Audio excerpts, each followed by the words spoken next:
La sustentabilidad no solamente es fundamental, es la esencia del sistema, la base del sistema, y además es la gran defensa que tenemos, el argumento más importante para defendernos. El Estado cualquiera sea, digo yo, el Estado de turno, el gobierno de turno, siempre nos perjudicó. ¿Qué construye confianza en las instituciones públicas? ¿De qué factores depende? ¿Cuáles son los instrumentos clave para la lucha contra la corrupción? En Punto de Control, a través de un ciclo de conversaciones, buscamos respuestas a estos interrogantes. Continuamos conversando con Miguel Pouso.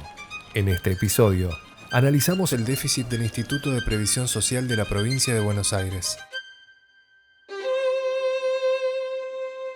Primero, hacer alguna aclaración, que esto es un aporte que APOC, la Asociación del Personal de Organismos de Control de la provincia de Buenos Aires, quiere hacer a la ciudadanía en general, a los empleados públicos, a los legisladores, a los funcionarios públicos, cualquiera sea el gobierno de turno que esté, un aporte haciendo énfasis en las bondades de este sistema previsional. Pero si uno pregunta, dice, el IPS es deficitario. Sí. Y ya han habido algunas oleadas de voluntad de modificar, de armonizar con el sistema nacional, porque el comentario es el sistema previsional de la provincia da pérdida. Da pérdida, permanentemente da pérdida. Claro. Y también sabemos, y vos esto lo has estudiado, de que esto históricamente no ha sido así. De hecho, ha habido superávit, es decir, le ha sobrado dinero.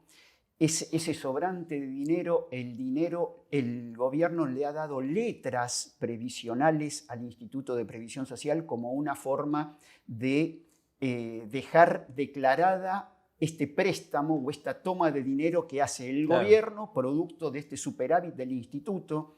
Pero estas letras a veces no han tenido intereses o estas letras no han sido pagadas. Me gustaría que cuentes un poco eso, sí, porque ese camino ha hecho que fácilmente se diga el instituto da pérdida cuando en realidad no es tan así, ¿no? Recién decíamos que una de las herramientas más importantes para defender el sistema es la sustentabilidad. Y entonces no podemos tener pérdidas. Bueno, por suerte, el instituto del año 49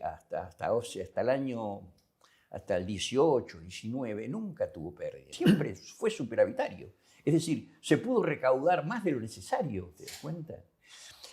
Durante la época que el instituto estaba más floreciente que ahora, que después vamos a ir al tema actual, el Estado, con el dinero de superávit económico que tenía, es decir, recaudaba, pagaba jubilaciones, pensiones, y le sobraba dinero, porque el cálculo y la relación aportante-jubilado era buena, le sobraba dinero y ese dinero lo ahorraba en letras previsionales, un documento.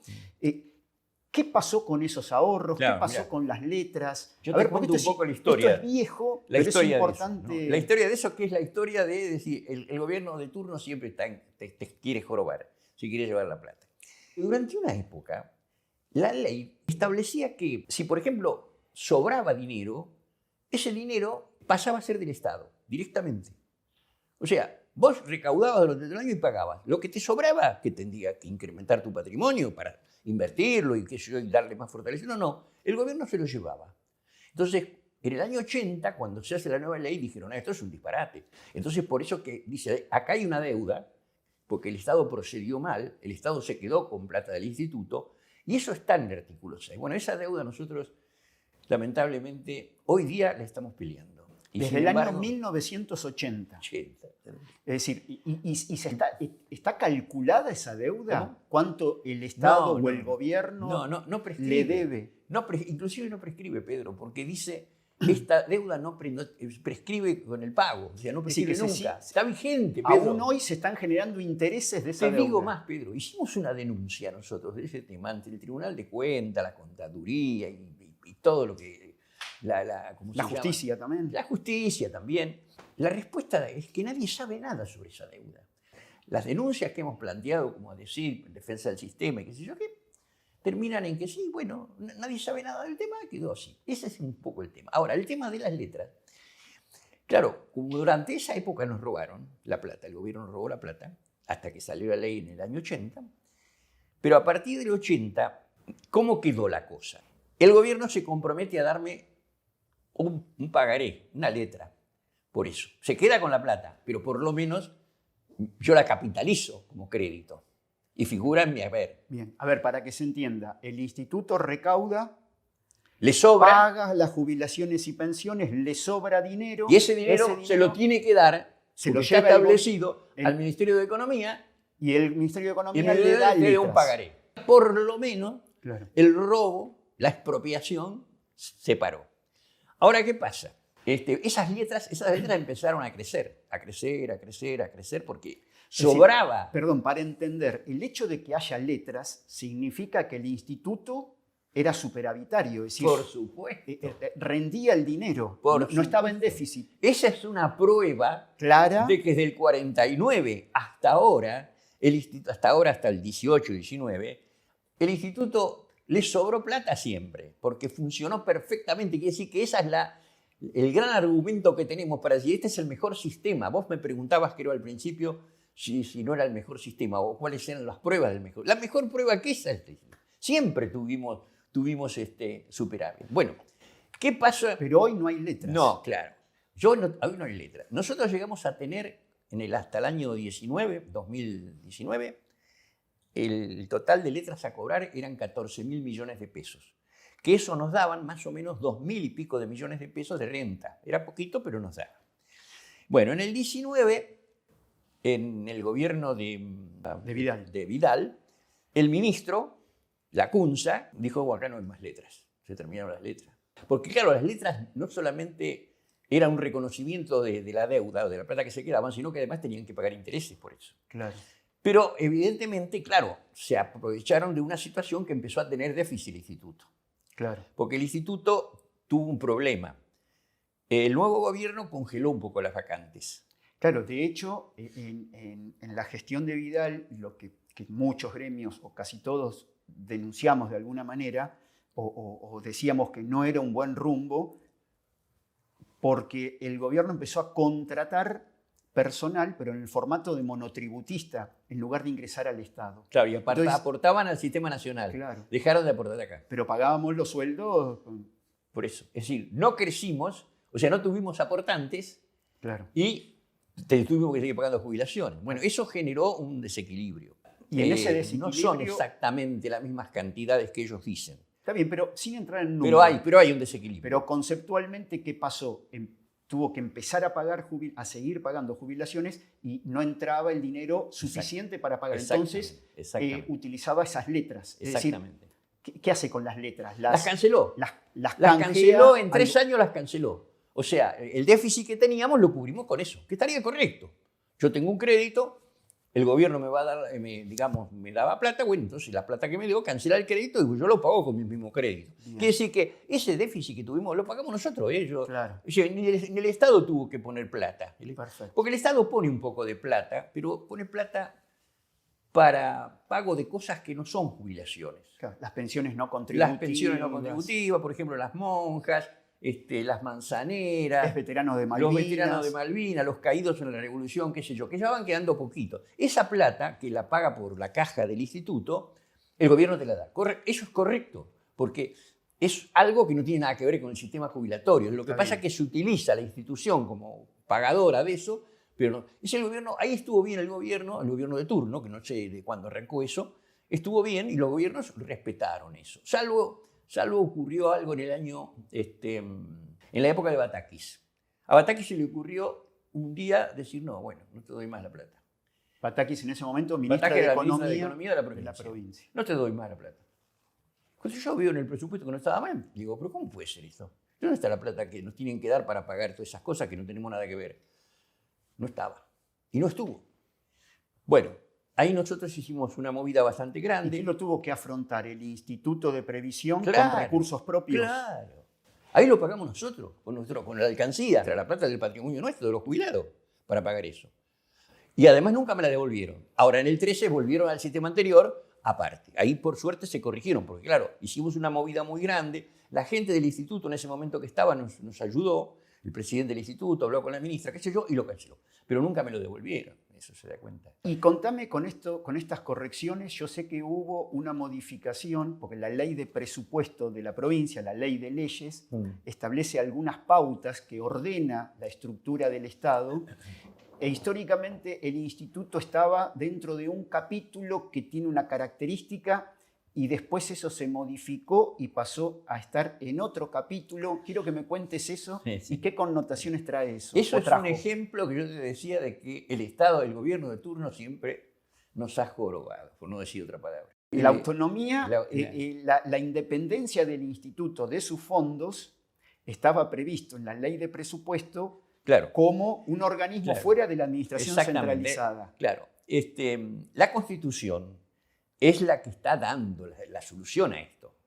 ¿Qué es el instituto? ¿Dónde está el instituto? ¿El instituto que es una repartición del gobierno? ¿Es un ministerio más el instituto? Es un ministerio más, es una repartición autárquica. Tampoco la palabra autarquía resuelve este problema, porque la autarquía está para reparticiones que son del gobierno, por ejemplo, vialidad, qué sé yo, que son patrimonio del gobierno. No, el instituto es un ente público no estatal. No estatal. Eso es clave. Que eso, ¿sabes qué? Les cuesta trabajo entenderlo. A la justicia, a los legisladores, a todo el mundo, ¿viste? ¿Y eso qué Entonces, implica? ¿qué pasó? Cuando funcionaba esa idea, nosotros figurábamos en el presupuesto, en el artículo 10, como una entidad que no era del Estado. ¿Qué pasa en el año 2009? Al gobernador Scioli se le ocurre, transferir a la provincia la idea nacional, que en ese momento, ¿en qué consistió? En sacarles a la FJP las cajas de jubilaciones y apropiárselas del Estado. Eso fue lo que hizo Kirchner. Y acá lo quisieron hacer modificando la ley de entidades financieras, y nosotros hicimos tanto barullo que se mezcló con otras cosas de los gremios, qué sé yo, que el gobierno levantó el caballo y no lo pudo hacer. En los diarios el gobernador dijo: a los jubilados yo no les puedo hacer esto, dijo. Eso lo dijo en agosto.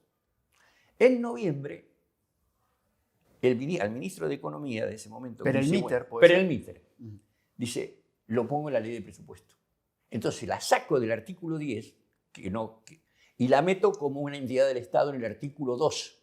En el artículo 2 está administración central, reparticiones autárquicas, y agregaron organismos de la previsión, como si fueran del Estado, un patrimonio del Estado. Y ahí ya pasamos a que el patrimonio nuestro ahora es del Estado. ¿Y qué significa eso? ¿Qué implicancia trae? Tiene muchas. En el artículo por 10, ejemplo, hay algo que está funcionando mal y que no hay forma de corregirlo. En función de eso, cuando hacen el presupuesto, se le ocurrió a un ministro, a Lacunza, y claro, lo siguen haciendo, porque las buenas ideas, digamos, que son para el gobierno de turno, cualquiera sea, las agarra. Porque claro, pensemos que acá atravesamos distintos gobiernos, claro, peronistas, pero todo el mundo, Cambiemos, acá no es un problema político, acá es un problema de conveniencia del gobierno. Por eso que el gran enemigo nuestro, aunque parezca mentira, es el gobierno. Los gobiernos de turno son, porque son los que nos manotean. Entonces, lo que pasó fue que, además de ponernos ahí, que eso lo favorecía. ¿Por qué lo favorecía? Porque nosotros teníamos un superávit enorme. Entonces, sumado el superávit nuestro al superávit que podía tener el gobierno, en el presupuesto le servía, porque le servía para... Equilibraba las cuentas. Claro, le equilibraba las cuentas. Bueno, eso es una ventaja. Pero además, después, no solamente era eso, sino que a Lacunza se le ocurrió: todos los fondos de la repartición del gobierno pasarán a una cuenta que depende del Ministerio de Economía, que se llama Obligaciones del Tesoro. Es una especie de bolsa de cosas. Bueno, o sea que ya ahora las entidades autárquicas, si bien tienen los recursos, no los manejan, porque está todo va ahí, presupuestariamente. Y eso lo maneja el ministro de Economía. A ver, y eso genera otro problema. Sí. Que la plata que ingresa, no ingresa al instituto. Eso, tío. Como esa plata, digamos, aparentemente es plata que maneja, que se unifica, va a una cuenta de tesorería que se llama CUT, Cuenta Unificada de Tesorería. Entonces, toda la recaudación mensual, que se tiene que hacer del 1 al 10 de cada mes, de los aportes de las municipalidades, de la provincia y de las escuelas, porque toda la parte docente, privado o el oficial forma parte del instituto, todo ese dinero que debería ingresar directamente a la tesorería del instituto sin pasar por ningún lado. Que eso sería así si se mantuviera su ubicación en la ley de presupuesto de que no es un organismo del Estado, sino que es autárquico. Nos tendrían que excepcionar a nosotros ahí. Porque si nosotros no somos un organismo del Estado, no nos pueden aplicar una medida para los organismos del Estado. Y es que nos están aplicando esa medida. Está bien. Y esto, a ver, como para ponerlo... Y eso es malversación de fondos. Gráficamente.